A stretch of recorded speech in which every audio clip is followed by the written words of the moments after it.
1668년 9월 네덜란드 동인도 회사의 최고 의결 기구인 17인 위원회는 격론을 벌이고 있었다. Wanneer we rechtstreeks zaken doen met Korea in plaats van via Japan. Maar wie wetten niet van dat land Korea? Juist, juist. Niet alleen kennen we de zeeroute niet, maar het bestaan van dit land is mij totaal onbekend. Dan moet je toch eens kijken wat hier geschreven staat.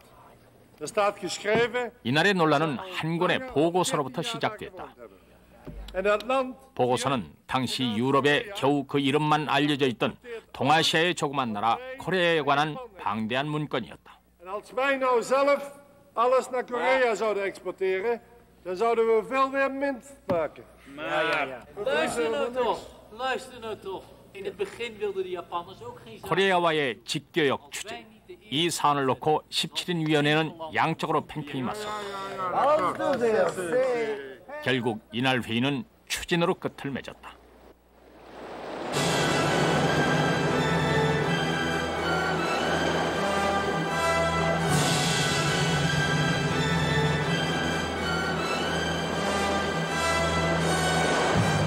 일 년 후인 1669년 암스테르담항에서는 1,000톤급 규모의 대형 상선 한 척이 진수되었다. 세계 최초로 조선과의 직교역 추진을 목적으로 한 상선이었다. 진수된 배의 이름은 코리아호. 그러나 이 배는 뜻밖에도 태평양을 오가는 세계적인 외교전을 불러일으켰다. 그리고 이 사건이야말로 조선과 일본이 전혀 다른 역사적 과정을 걷게 되는 갈림길의 시발이었다. 조선과 일본의 역사를 갈라놓았던 한 권의 보고서. 이 보고서를 쓴 사람은 핸드릭 하멜. 그는 어떻게 이 보고서를 쓰게 됐던 것일까? 그리고 왜 이 보고서는 조선과 일본의 역사를 갈라놓았던 것일까?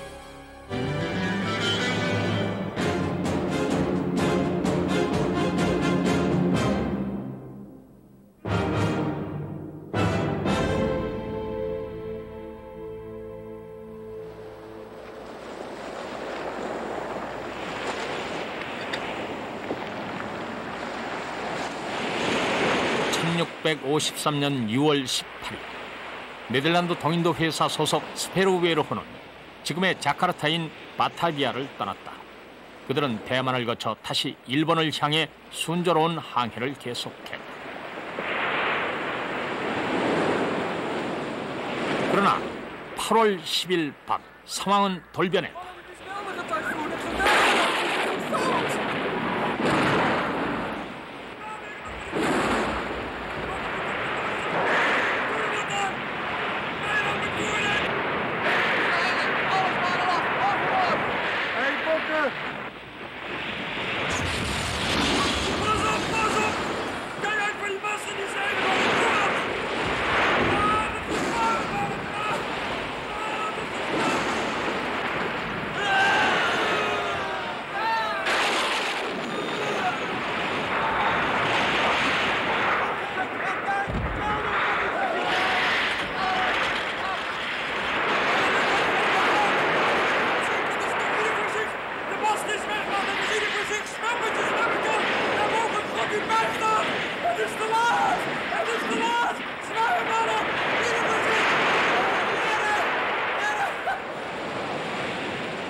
(1653년 8월 16일) 대만을 출발 일본으로 향하던 네덜란드 상선 한 척이 제주도 남서쪽 해상에서 난파하는 사건이 발생했다.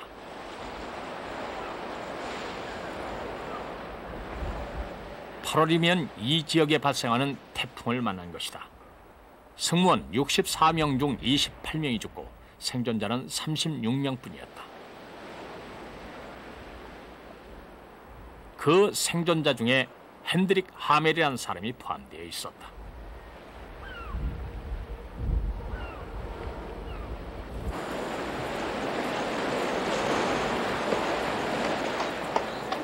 표류기에 의하면 표류 사실을 알고 1000명이나 되는 조선 병사들이 이들을 포위했다. 곧 이들은 제주목으로 압송됐다. 표류자들은 병사들에게 이끌려가면서도 자신들이 필요한 곳이 어딘지 알지를 못했다. 단지 그때까지 그들이 알고 있던 중국이나 일본과는 다른 곳이란 사실만 어렴풋이 알게 됐다.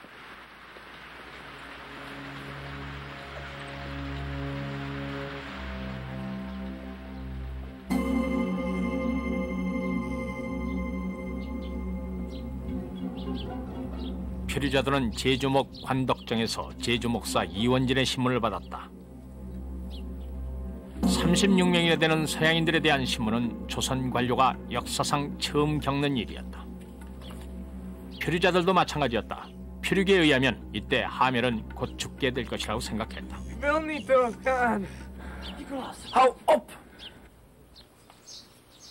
이원진의 신문에 주로 답변한 사람은 하멜이었다. 하멜은 서기로 장교급이었고 일행을 대피할 수 있는 사람이었기 때문이다. 이원진의 하멜에 대한 신문, 그것은 조선과 유럽이 나눈 최초의 대화였다.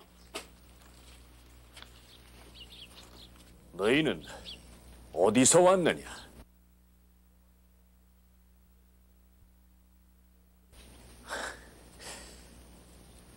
그러면 너희들은 이 배를 타고 저 먼 나라에서 이리로 왔느냐? Amsterdam.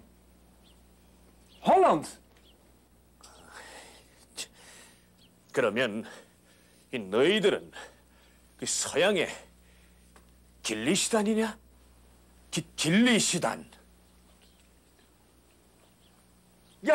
Ja, Kilistan, ja. 오, We zijn Kilistan. 그래. 그러면은 너희들이 지금 와 있는 이곳이 어디라고 생각을 하느냐?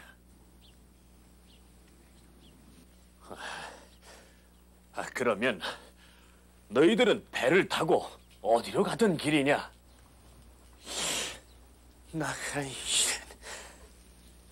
자, 너희들은 이 배를 타고 어디로 가던 길이냐?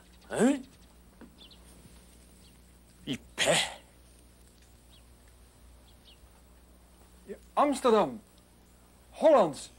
Nagasaki. 나가사키?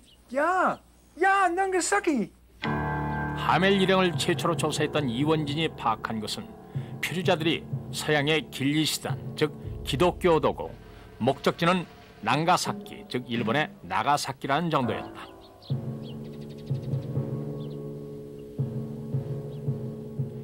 길리시단은 당시 조선이 남만인, 즉 서양인에 대해 가지고 있던 인식의 전부였다. 그런데 이들의 목적지가 왜 일본의 나가사키인가에 대해서는 어떠한 의문도 가지지 않았다. 그렇다면 이 표류자들은 왜 나가사키로 가려 했던 것일까?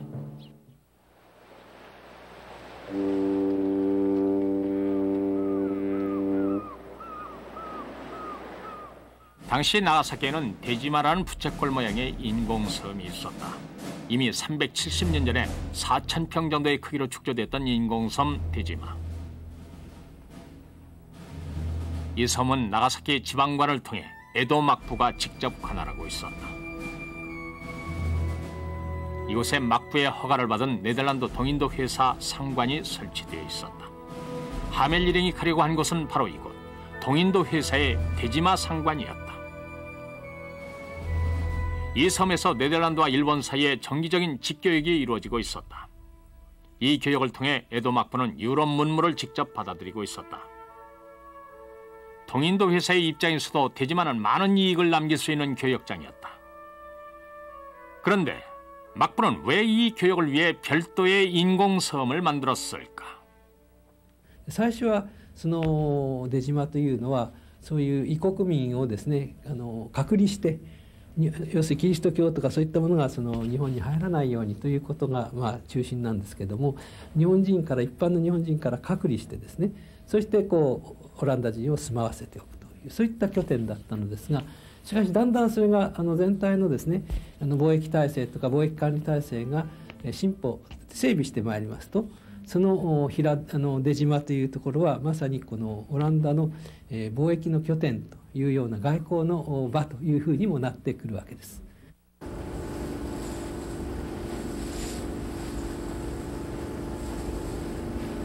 16세기부터 나가사키는 유럽의 문물이 흘러들어오던 통로였다. 최초로 일본에 진출한 나라는 포르투갈과 스페인이었다. 그러나 이 두 나라는 교역을 위한 물건뿐만 아니라 기독교란 종교도 가지고 들어왔다. 그 영향으로 1637년 시마바라 지역에서 일본 역사상 최대의 농민 반란이 일어났다. 참여한 농민은 4만여 명, 토벌군만도 12만 명에 달했다. 이 사건을 계기로 포르투갈과 스페인은 일본에서 추방당하게 된다.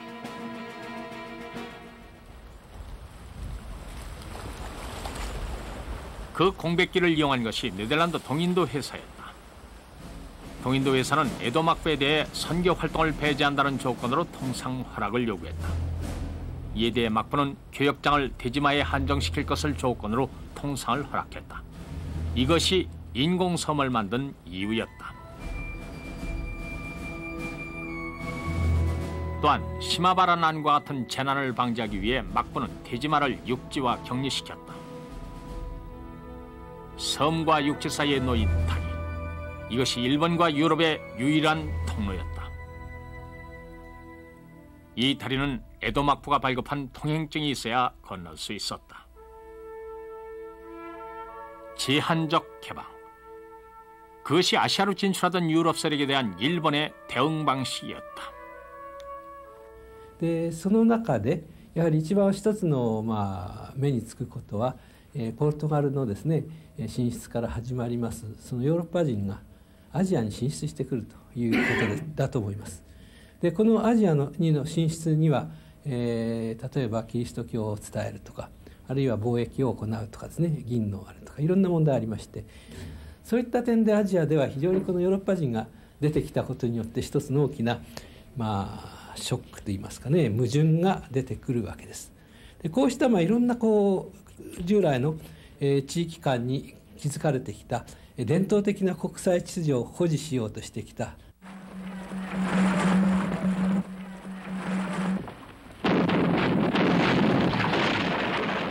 서양으로부터 밀려오는 충격에 어떻게 대응할 것인가. 16세기 말에서 17세기 초 유럽 각국은 동양 무역 항로 독점을 놓고 치열한 경쟁을 벌이고 있었다. 이 각축전에서 네덜란드가 부각하게 되는 계기는 1588년의 던커크 해전이었다. 전 시대의 패권자 스페인은 이 해전에서 네덜란드와 영국 연합군에게 패하고 쇠퇴기를 걷게 된다. 이때부터 스페인의 압력에서 벗어난 네덜란드는 영국을 제치고 동양 무역을 독점해 나갔다.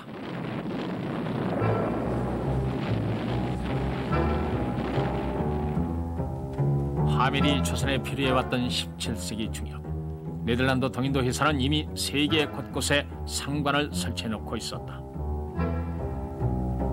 일본의 대지마, 중국의 대만, 인도네시아의 자카르타, 인도의 고아와 실론, 남아프리카의 케이프타운에 이르기까지 동인도 회사의 무역선이 가지 않는 곳은 없었다.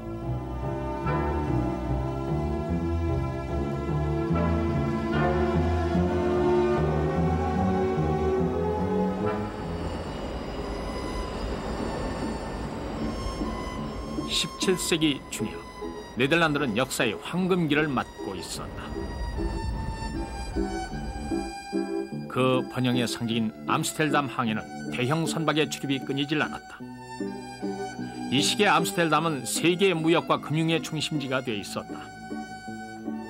예술과 학문 그리고 시민문화의 발전도 대단한 것이었다.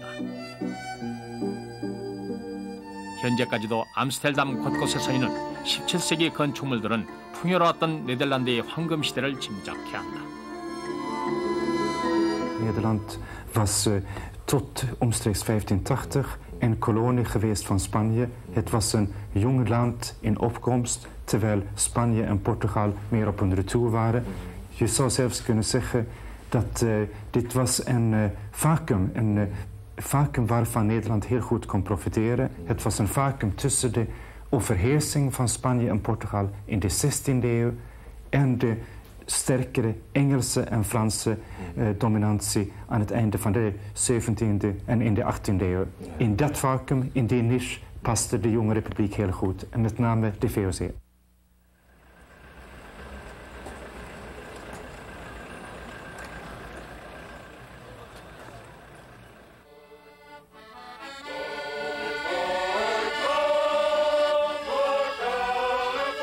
(17세기의) 번영을 가능케 한 기반은 동인도 회사였다. 당시 네덜란드의 선박 보유량은 전 유럽의 4분의 3에 달한 것으로 그 대부분은 동인도 회사 소속이었다.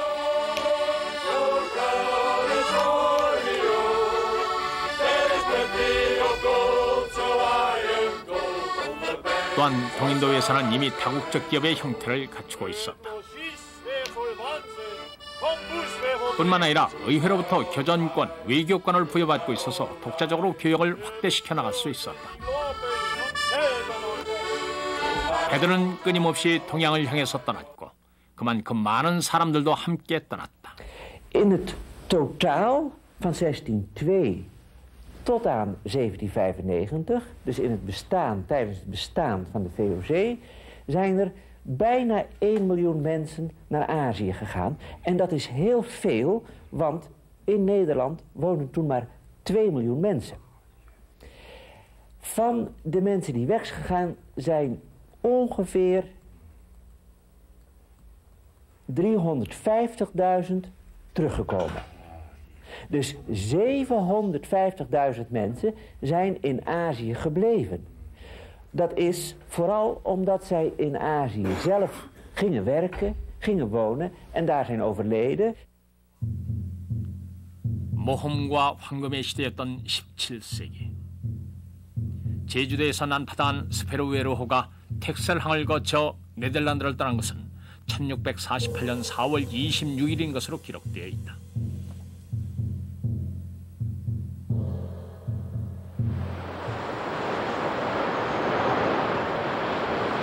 동양 교역을 독점했던 네덜란드 동인도 회사. 그 근간은 뛰어난 조선술이었다. 그러나 바람을 주 동력으로 하던 시대, 동양의 황금을 찾아 떠난 배는 난파의 위험도 무릅써야 했다.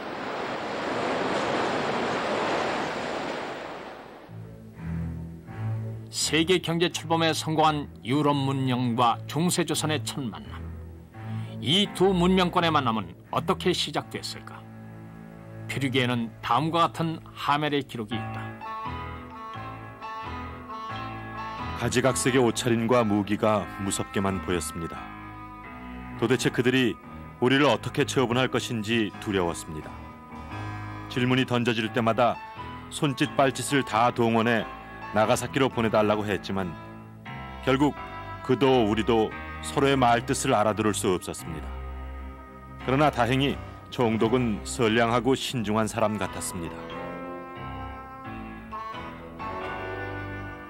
그러나 조정에 올린 이원진의 장계 내용은 머리를 풀어 산발하고 여인들이나 입는 알록달록하고 치렁치렁한 옷을 입은 것이 우리와는 풍습이 크게 다른 것 같다.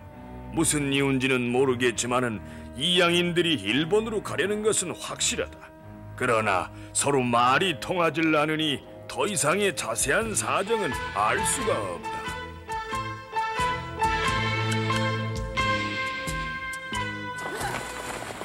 제주 목사 이원진은 신문 결과를 즉시 조정에 보고했다. 장계를 받아본 조정은 무엇보다 의사소통 문제를 해결하기 위해 한 사람을 제주도로 급파했다.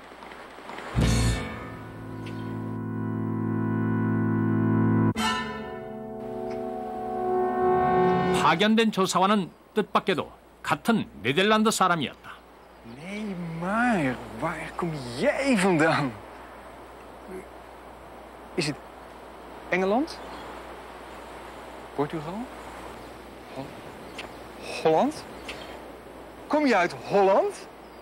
하멜 일행이 표착하기 26년 전인 1628년 조선으로 표류해온 그는 이미 박연이란 이름의 조선 사람이 되어 있었다.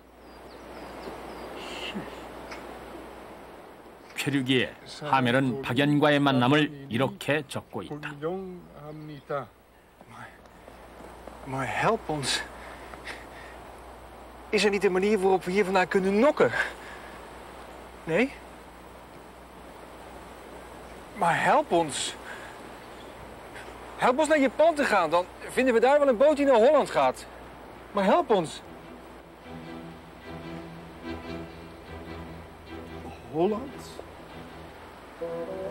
Waar komen u vandaan in Holland? 그의 이름은 얀얀스 벨테브레. 26년이나 이곳에서 살았다는 그는 조국의 말조차 잊어버렸는지 제대로 하지 못했습니다. 우리도 그렇게 된다면 생각만 해도 무서운 일이었습니다. 벨테브레는 네덜란드 이름의 박연. 그는 어떤 사람인가?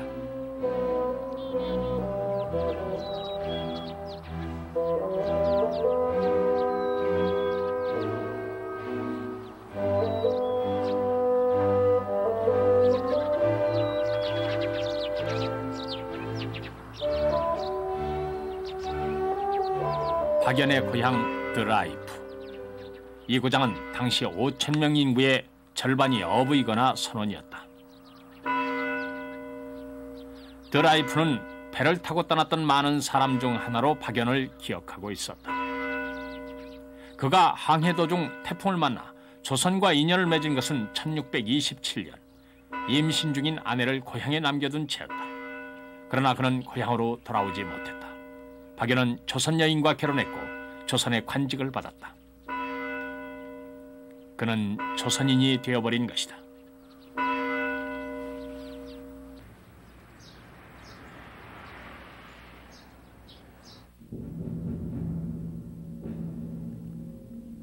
조선의 공식 기록인 왕조실록에서 박연에 관한 기록을 찾아보기는 힘들다.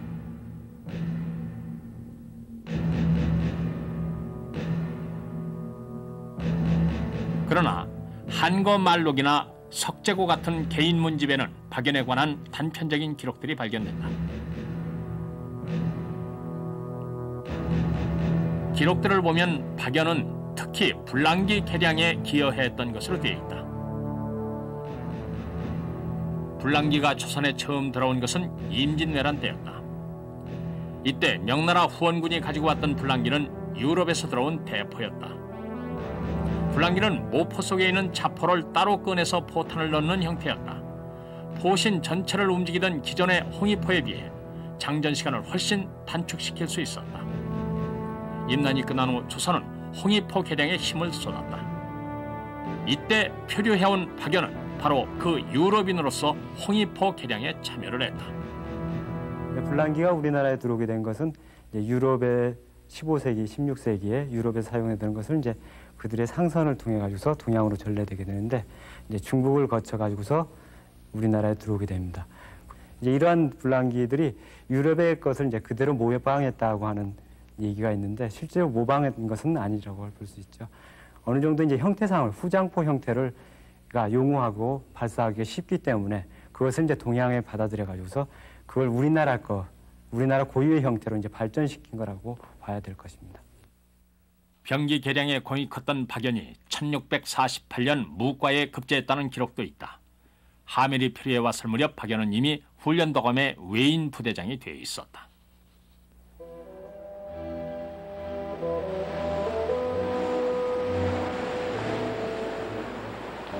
왕의 신임을 받고 있는 박연을 만난 하멜 일행의 기쁨은 큰 것이었다. 이제 나가사키로 보내달라는 요청을 조선의 왕에게 전달할 길이 열렸다고 생각했기 때문이다. 더구나 비록 어눌하기는 하지만 박연을 통해 의사소통이 가능해지자 하멜 일행은 희망을 가지게 됐다. 그러나 박연은 이미 조정의 결정사항을 휴대한 채 하멜 일행을 만나고 있었다.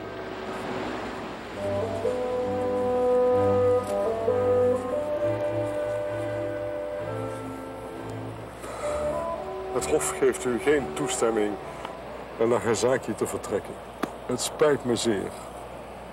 Ja, maar Li Wongjin had het ons beloofd. Hij zou naar Seoul gaan, naar het Hof, om te vragen of wij naar Japan mochten vertrekken. Maar jammer genoeg bent u geen vrije vogel die ongehinderd weg kan vliegen.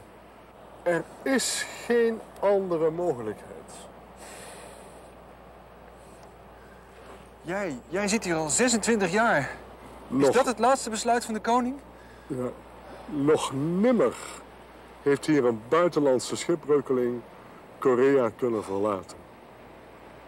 Ik kan er echt niets aan doen.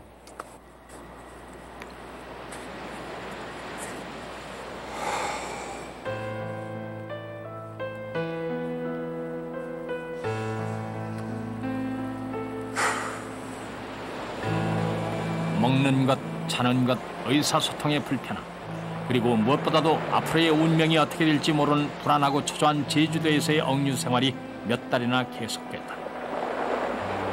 표류기에는 이때 표류자 중 몇 명이 탈출을 시도했다는 기록이 보인다. 동료 중 몇 명이 이곳 어부의 배를 훔쳐 탈출을 시도했습니다. 그러나 조선 배는 우리의 배와 너무 달라서 띄우기가 힘들었습니다. 결국 그들은 붙들려 엉덩이를 까고 볼기를 25대씩 맞아야 했습니다. 이제 영영 고향에 돌아갈 수 없을지도 모른다는 생각 때문에 우리는 무섭고 불안하기만 했습니다.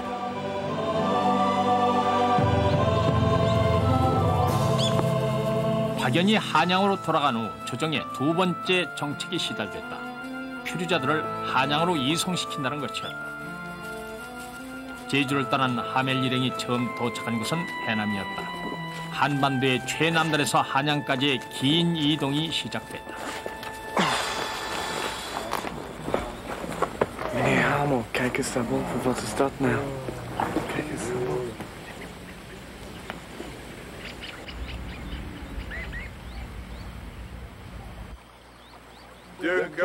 그들이 영암에 도착했을 때 일행 중 표류 당시 부상당했던 동료 한 명의 죽음을 맞아야 했다.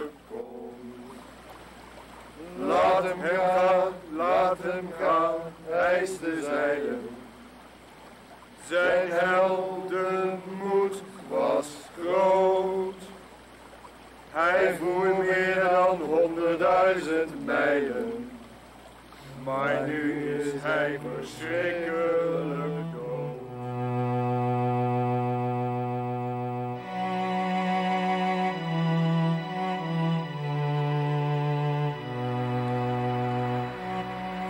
이제 35명이 된 일행은 한양을 향한 여행을 계속했다. 하멜은 자신들이 거쳐간 도시들의 이름을 네덜란드어 음가로 매우 정확하게 표류기에 기록해놓고 있다. 동인도 회사 석이었던 하멜은 모든 것을 꼼꼼하게 관찰하고 기록해야만 했다.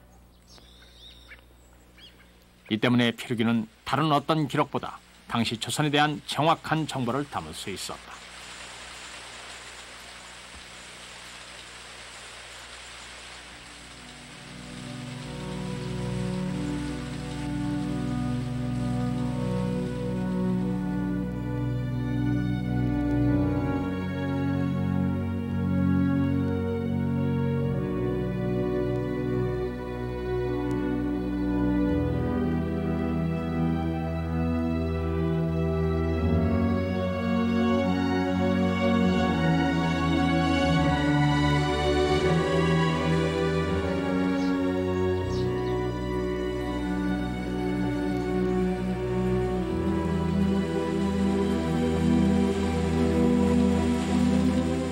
(14일에) 걸친 여행 끝에 표류자들은 한양에 도착했다.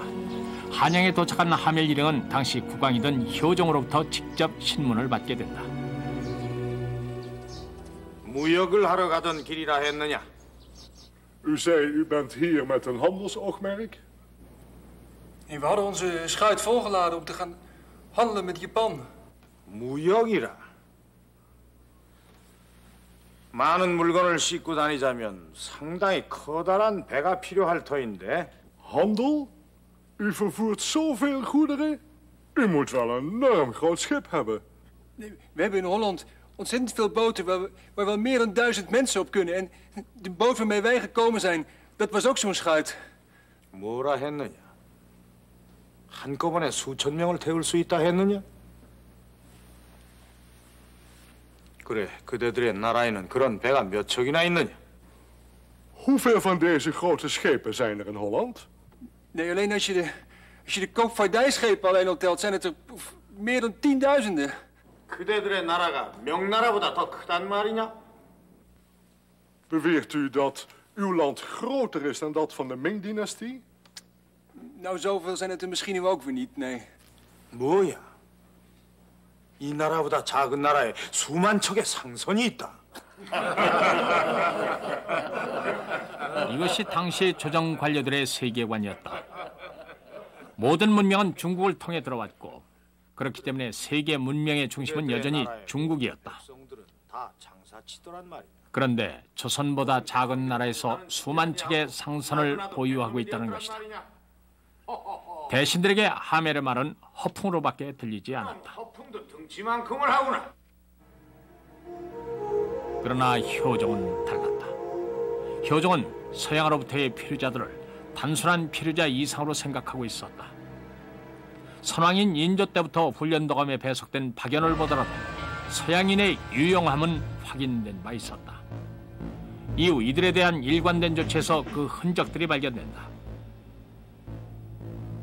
그 첫 번째 조치가 호패 지급이었다. 승정원 일기에 포수였던 핸드릭 이안스 보수는 남북선으로 1등 항해사 핸드릭 이안스는 남이안이란 조선 이름으로 등장한다. 또한 효종은 피류자들에게 조선식 의복을 만들어 입히란 명과 함께 토목과 생활비를 임금의 재산인 내탕금에서 징받도록 지시했다. 이에 따라 하멜 일행에게는 매달 부족하지 않게 식량과 토목이 지급된다. 효종의 특별한 배려 속에 하멜 일행의 한양 생활은 역관 중국인 등 외국 관련자들이 살던 역관촌에서 시작됐다. 지금의 세종문화회관 부근이 당시의 역관촌이 형성되어 있던 곳이다.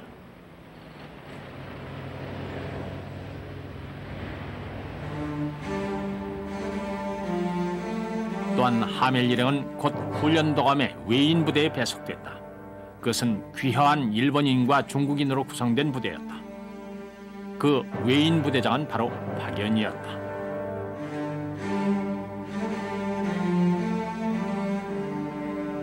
훈련도감은 본래 수도방어를 주임무로 하던 기관이었다. 그러나 효종대는 임금의 친위부대로서 그 역할이 강화되어 있었다. 지금의 동대문 운동장이 바로 훈련도감터였다. 왕권 강화와 효종이 내세운 정책 이념의 상징이었던 훈련도감에 금발의 이방인이 배속된 것이다.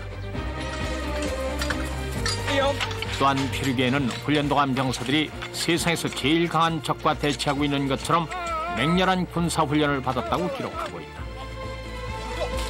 훈련도감 병사들의 맹렬한 군사훈련, 그것은 무엇을 목적으로 한 것일까? 그리고 하멜 일행에 대해 내려진 일련의 조치는 어떤 배경을 가지고 있는 것일까? 조선 왕조 정부의 이제 그 기본 국가 이념이나 표류인에 대한 그 인도적인 처우송환 하는 대전제가 있죠. 그것이 하멜 일행을 서울에 머물르게 하고 또 그들을 잘 그 보호, 대접한 이유의 하나입니다. 그리고 현실적으로는 지금 말씀하신 대로 그들이 가지고 있는 선진 군사 기술을 재빨리 도입을 해서 그것이 나아가서는 북벌개혁 또는 조선 왕조 정부의 군비 확충 정책의 일조로서 기여시키자는, 공헌시키자는 그러한 정책적인 목표와 의도가 있었다고 볼 수가 있습니다. 효종이 왕위에 오른 것은 병자호란이 있은 지 8년 뒤인 1649년. 이 시기는 여진족이 명을 제압하고 아시아의 패권자로 등장하던 동북아시아 질서 재편기였다. 1626년 여진족이 세운 후금은 대명전쟁을 감행했다. 이를 위해 후금은 그 배후인 조선을 먼저 쳤다. 정묘호란이었다. 이어 내몽골을 병합한 후금은 국호를 청으로 고치고 1636년 다시 한번 조선을 쳤다. 이른바 병자호란. 그 전쟁은 불과 1개월 만에 끝났다. 1637년 1월 인조는 삼전도에서 청태종 앞에 무릎을 꿇고 말았다. 역사에 처음 기록된 치욕이었다.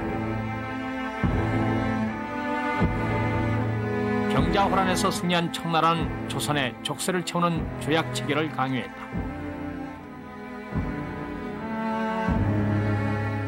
첫째, 청나라의 조선은 군신의 이해로 행할 것. 둘째, 명나라의 연호를 피하고 명가의 왕래를 끊을 것. 셋째, 소현, 복림 두 왕자를 심양에 인질로 보낼 것. 넷째, 청나라가 출병을 요구하면 즉각 나설 것. 다섯째, 성을 수축하거나 개축하지 말 것. 그것은 한 나라가 가져야 할 외교권과 국방권을 포기하는 굴욕적인 조약이었다. 조약에 따라 복림대군이었던 효종은 형인 소현세자와 함께 심양으로 끌려가 8년간이나 볼모 생활을 해야 했다.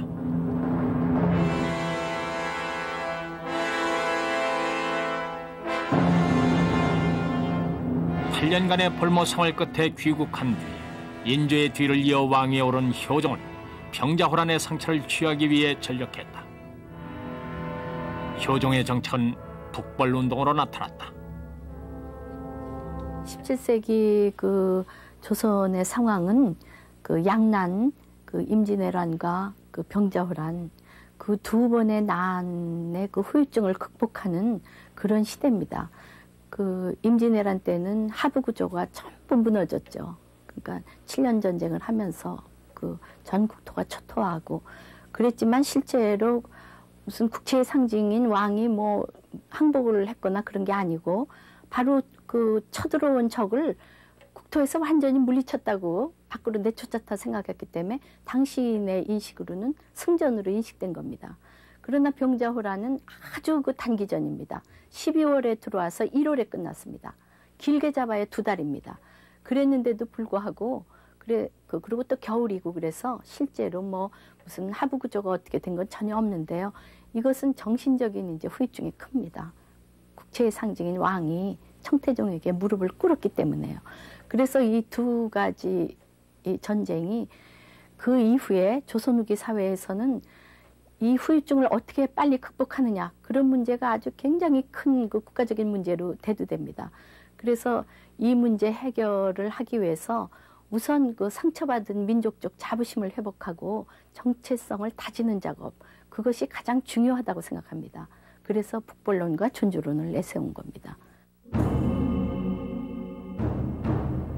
효종은 북벌 정책을 구체적으로 추진했다. 그 첫 번째 조치는 북벌론자들을 대거 기용하는 것이었다. 문관의 송시열, 무관의 이완대장은 이 시기 북벌 추진의 두 기둥이었다. 군비 강화에도 박차를 가했다. 그중 3군의 강화는 북벌을 위한 가장 두드러진 정책이었다. 7,000명가량이던 어영천군은 2만 1,000명으로 증강됐고 훈련도강군의 증강 또한 계속 추진됐다. 왕의 호위대인 금군은 전원 기마병으로 대체됐다.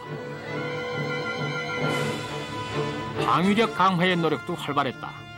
남한산성, 문수산성, 백마산성 등이 다시 수축됐다.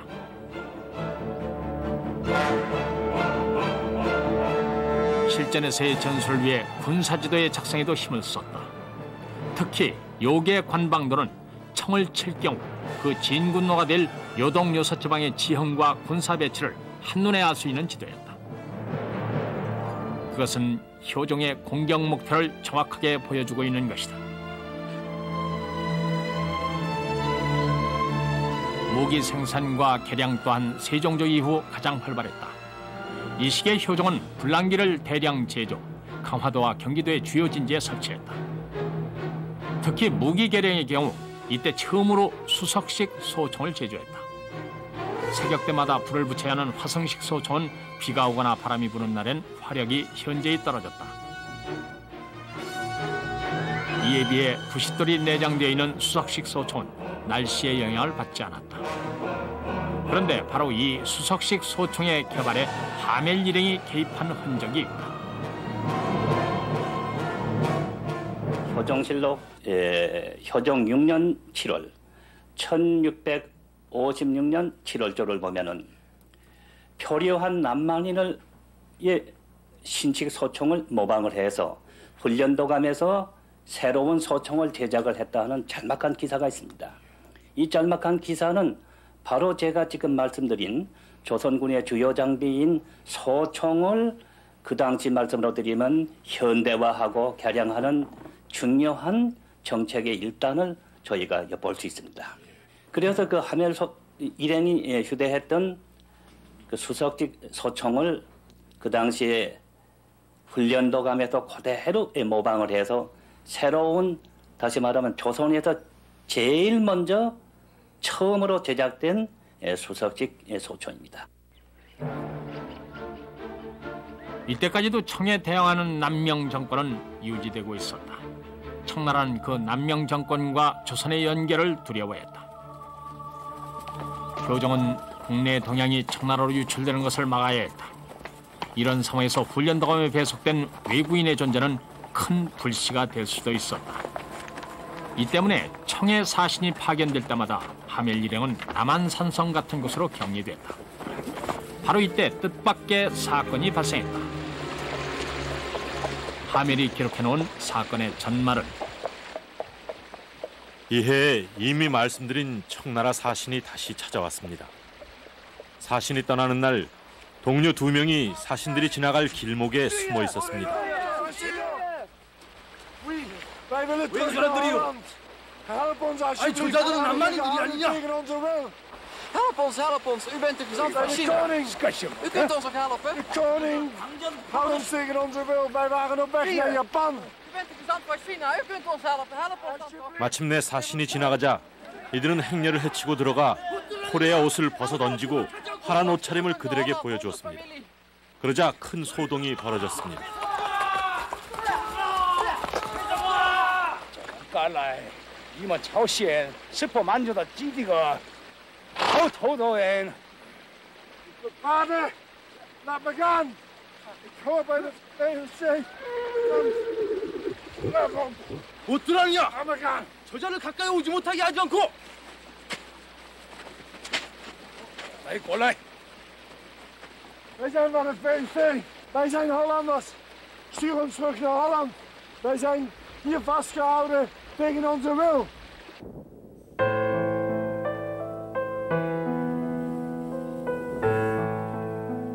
금발의 병안의 외국인이 벌인 도주 사건은 심각한 것이었다.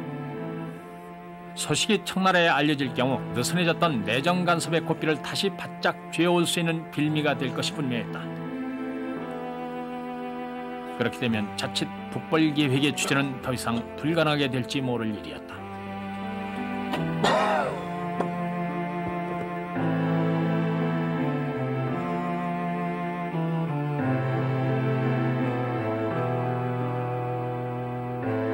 조정에서는 서둘러 극약 처방을 했다.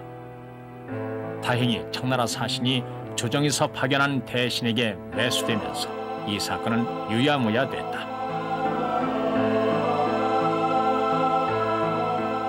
핸드릭 얀스와 핸드릭 얀스 보스가 일으킨 도주 사건은 조선 정부를 난처하게 만들었습니다. 우리는 집 밖 출입이 금지됐습니다. 그리고 얼마 후 감옥에 갇혀있던 2 동료가 죽었다는 소식을 들었습니다. 우리는 그들이 병사했는지 참수됐는지 분명히 듣지 못했습니다.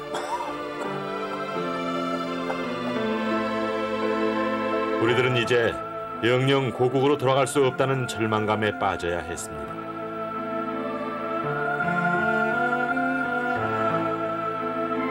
한편 조선 정부에서도 이 표류자들은 이제 너무 위험한 존재가 되어버렸다.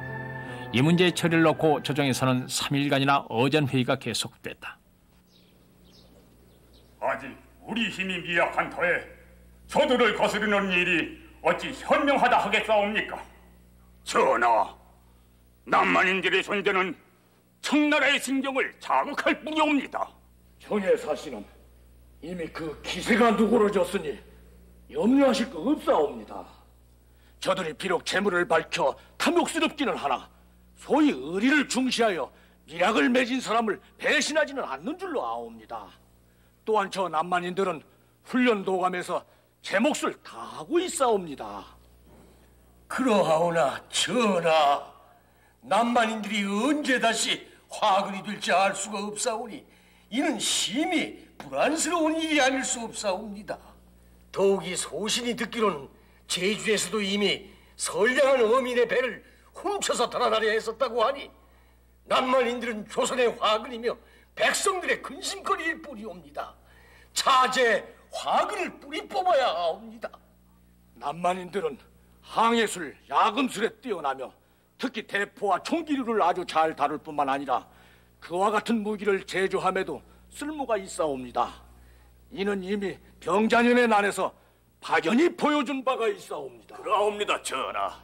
또한 그들은 겨우 목숨만을 건져 이 나라에 표류해온 불쌍한 자들이니 그들을 보살피는 것은 마땅한 일이옵니다. 그들은 이 나라에 쳐들어온 도적대가 아니온데 만약 그들을 처형한다면은 그것은 인자의 도리가 아닐 것이옵니다, 전하. 전하, 생년부지의 땅에서 처한 남만인들의 운명이 추근하기는 하오나 저들로 하여 천국의 간섭이 심해지고 10만 양병의 해업이 물거품이 된다면 어찌하시렵니까? 큰 일을 위해서는 남만인들을 없애야 할 줄로 아옵니다. 전하, 저 삼전도의 지옥을 어찌 잊을 수가 있겠사옵니까?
남만인들을 전라도로 유배시키도록 하라.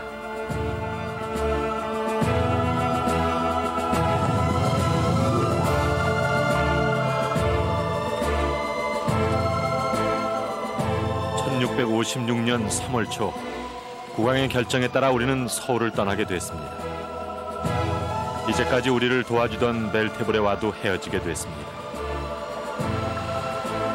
어디로 보내지는지, 다시 낯선 곳에서 어떻게 될지 우리의 가슴은 불안으로 가득했습니다. 우리가 조국 네덜란드를 떠난 지도 3년. 떠나올 때 12살이었던 나이 어린 급사들은 청년이 돼가고 있었습니다. 배울 기회를 잃어버린 그들은 자신의 이름조차 쓸 줄 모릅니다. 이제 우리에게 네덜란드의 말과 글은 영영 필요 없어질지도 모릅니다.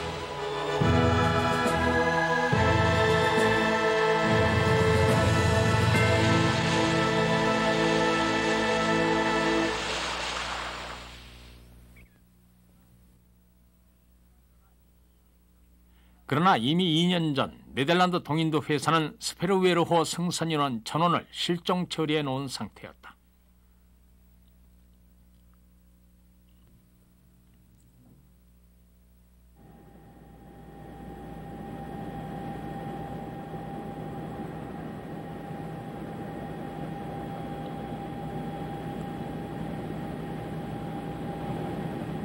청나라 사신을 이용한 탈출 사건이 조선과 청나라 양국 간의 외교 문제로 비화될 조짐이 보이자 조선 하멜 일행을 전라도 평영선으로 격리시켰다.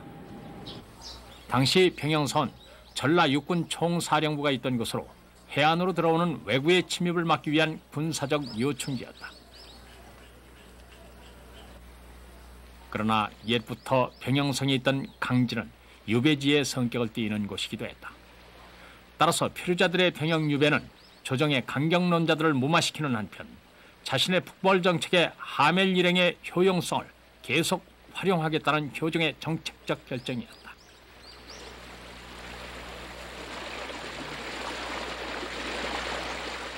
그 무렵 병영성 주변엔 군속을 포함한 3천여 가구의 민간인 거주지가 형성되어 있었다. 그들과 더불어 하멜 일행은 병영성에 배속된 1656년 3월 이후에 7년간을 보내게 된다. 그 7년간을 하멜 일행은 어떻게 살았을까? 한양에서 하멜 일행은 훈련도감에 배속되어 군사훈련을 받기도 하고 어가행렬을 호위하기도 했지만 병영성에서는 성곽수축이나 도로보수 같은 사역에 동원되는 일이 더 많았다. 그러나 엄격히 통제됐던 한양에서의 생활에 비하면 이곳의 생활은 비교적 자유로웠다. 거기에다 효종은 여전히 자신의 내탕금에서 이들의 월급을 지급했다. 자신들의 집도 장만할 수 있었다. 하멜은 표류기에서 자신들이 살던 집 앞에 마을에서 제일 큰 은행나무가 서 있었다고 회고하고 있다. 그리고 이 지방에도 아직 신기한 이방인들에 대한 이야기가 남아있다. 여기가 옛날에 해관 지금 자리에가 오두막집이 하나 있어서요. 감나무도 오래된 감나무가 하나 있었는데 그 근방에서 옛날에 그 우리나라 사람 아닌 옛날에 그 이상한 사람들이 살았다.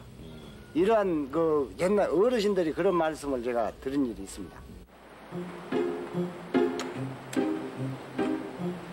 이렇게 되자 표류자들은 점점 조선에서의 정착 생활을 모색했던 것으로 보인다. 동인도 회사 이사인 비천의 인터뷰 기록에는 하멜의 보고서에서 볼 수 없는 이야기가 있다. 일행 중 한 사람이었던 에보케는 비천과의 인터뷰에서 표류자들 중 조선인 아내를 맞아 아이들을 낳고 산 사람들이 많이 있었다고 증언한 것이다. 결혼 생활도 하멜 일제는 자기들이 여기에서 아내를 두고 가족을 두었다, 그런 얘기를 쓰지 않고 있습니다. 제가 쓰지 않고 있다는 말씀은 그들이 이런 일지 보고서의 목적이 이쪽에서 고생한 생활을 알려가지고 보다 더 많은 보상을 받기 했기 때문에 가족을 두고 아내를 두고 행복하게 살았다는 것을 되도록이면 감추고 했다는 뜻에서 하는 말씀이죠. 그러나 아까 말씀드린 대로 윗선의 인터뷰라든지 이런 보고서에 보면은 역시 그들이 아내와 가족을 두었다는 것을 알 수가 있습니다. 생활이 안정되고 결혼까지 한 사람들이 생기면서 이들은 병영성 곳곳에 그들 삶의 흔적을 남긴다.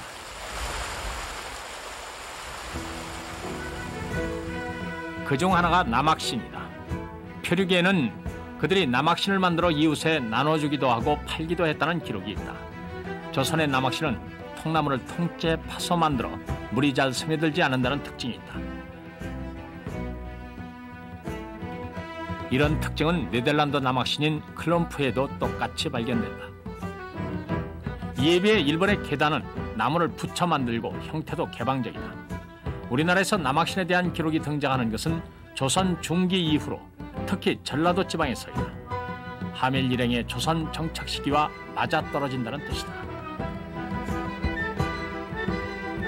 그래서 조선의 남학신은 하멜 일행이 남긴 흔적으로 추정되고 있다.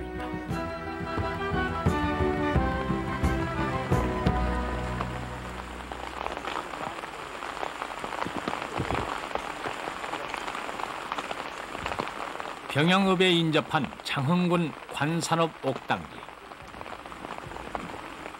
한양에서 가장 먼 서남단에 위치한 곳이다. 그 때문에 외부와의 교류가 어려웠던 이곳에 존재 위백교 선생이 살던 고택이 있다. 그는 향리에 묻혀 독자적인 학문 세계를 닦아가던 초기 실학자 중에 한 사람이다.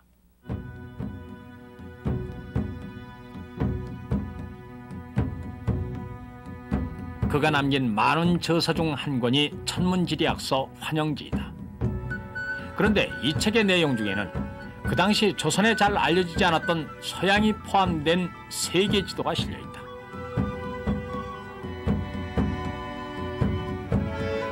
그는 어떻게 이런 세계 지도를 그릴 수 있었을까? 바로 이 책을 근거로 전라실학에 대한 하멜 일행의 영향이 조심스럽게 논의되고 있다.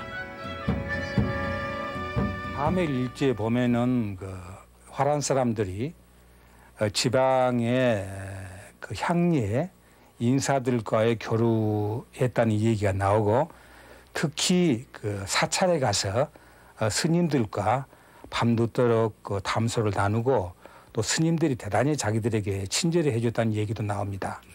그러면 그 존재 선생의 경우는 이 사람들과의, 화란 사람들과의 그 교류를 통해서 당시 중국 밖의 서양의 세계에 대해서도 인지하고 있었다고 추측이 가능하고, 그럼으로써 그런 지도를 그릴 수 있지 않았나 생각됩니다.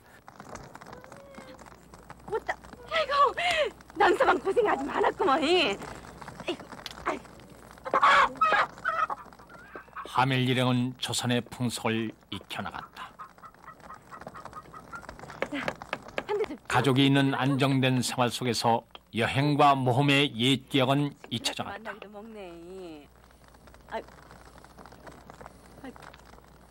그렇게 7년의 세월이 흐르고 있었다.